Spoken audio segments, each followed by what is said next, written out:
We are taught to admire the flawless, the unbroken, the polished, the perfect. We build our lives like statues of glass, terrified of the first crack. But what if true, enduring strength isn't found in the thing that cannot be scratched, but in the thing that has learned to live with its scars? What if the greatest power lies not in standing alone and rigid, but in bending together, tangled and imperfect? On a salt-scoured shore, where the sea gnawed at the land, stood the Obsidian Monolith. It was not born of the earth below but had fallen from the sky eons ago, a shard of volcanic glass, a blade of frozen night plunged into the coast. Its surface was a mirror of polished darkness, reflecting the indifferent sun and the cold, distant stars. It was perfect, unyielding. It felt the slow grind of the tides against its base not as a threat, but as the whetstone that kept its edges sharp. Its silence was not empty, it was a low, resonant hum of absolute pride. From its towering height, it looked down upon the estuary nearby, a place of murky water and tangled life, and it felt a clean, cold contempt. There, a sprawling network of mangrove roots held the mud in a chaotic embrace. They were a labyrinth of wooden knuckles, gnarled and scarred, their skin a patchwork of salt-bleached bark and razor-sharp barnacles. Where the monolith was singular and pure, the roots were a collective, a messy, interdependent tangle. The monolith saw their yielding to the daily push and pull of the water as a form of groveling. They live in filth, the monolith would resonate to itself, its voice a vibration in the deep rock. They bend to every current, they accept every scar, they shelter the crawling and the small. Their existence is a compromise.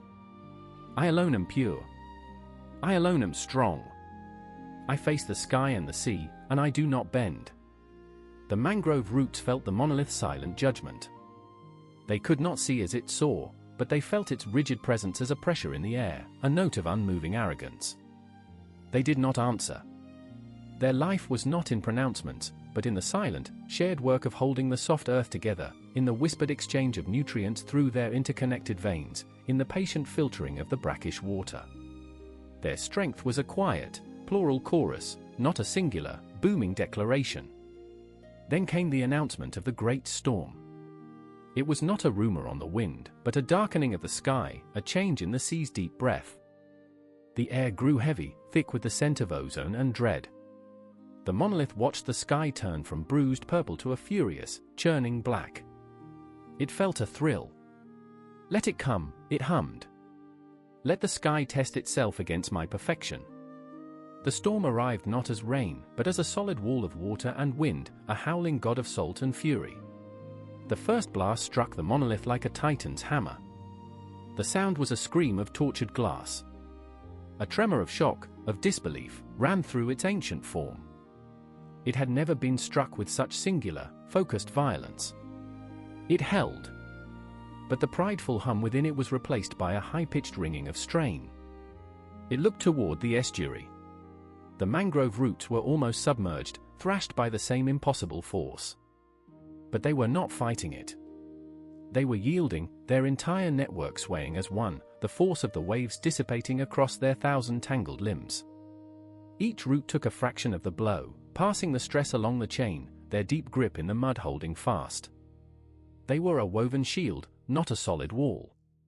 The monolith saw, in a flash of horrifying clarity, that they were not breaking because they had never pretended to be unbreakable. A second wave, even greater than the first, slammed into the monolith. A deep, sickening crack echoed over the storm's roar. A fissure, like a bolt of black lightning, raced up its once flawless face. The mirror was broken.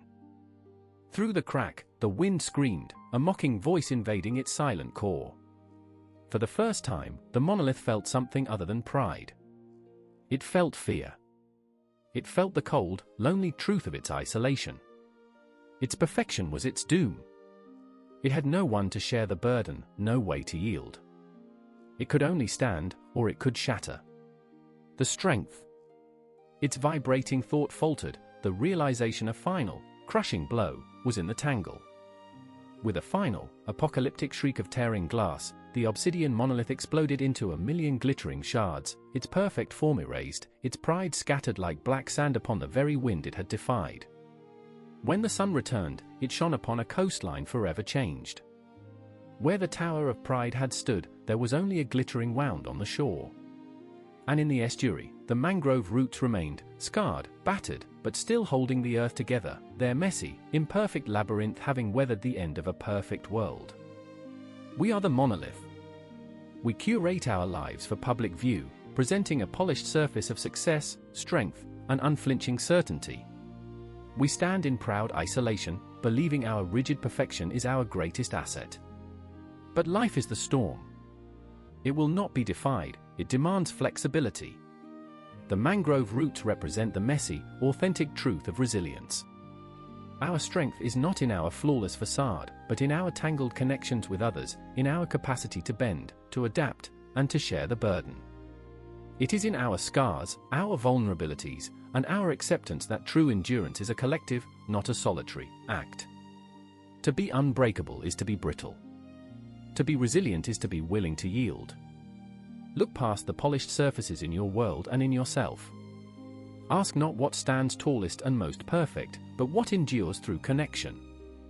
For the deepest strength is not found in the thing that never falls, but in the community that knows how to hold the ground together when the great storms come. This is Filiarium. Timeless stories, enduring wisdom.